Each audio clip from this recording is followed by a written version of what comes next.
Me pregunto, ¿cuántas veces se habrá dado esta situación en el mundo? Millones. ¿Qué situación? Que alguien recoja sus cosas, haga las maletas y se largue. ¿Cuántas lágrimas habrán visto en su vida estas maletas? Déjalo, por favor. Creo que ya lo hemos hablado todo suficientemente.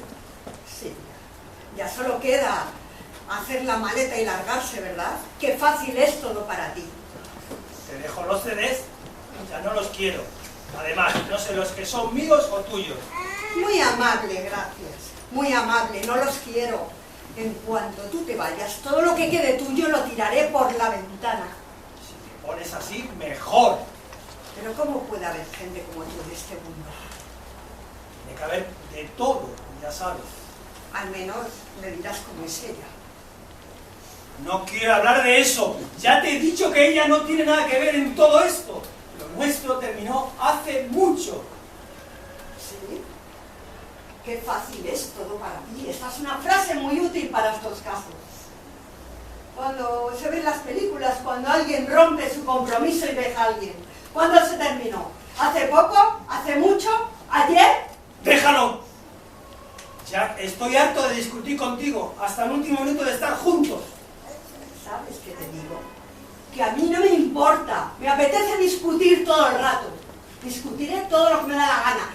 Bastante me he cortado contigo todos estos años. Y esta maleta es mía. Esta maleta es tuya. ¿Por qué es tuya? Será de los dos, digo yo. Ya nada de los dos. Esa maleta es mía porque quiero yo. Esa maleta es también mía. Joder, todas las maletas son tuyas. ¡Sí, las compré yo! ¿Las compraste tú con el dinero de los dos?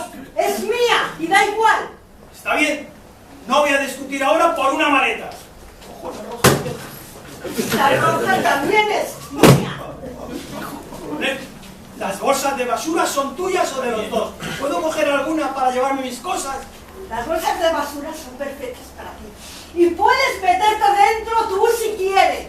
Está bien.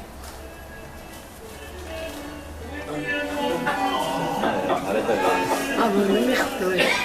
Se va a meter dentro.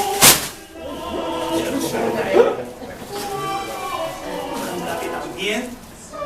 Puedes llevarte todas. Ya hablaremos cuando estemos más tranquilos. Que puedes llevarte todas las maletas si quieres. No, ya está bien. Me voy. Que ya te he oído. Adiós.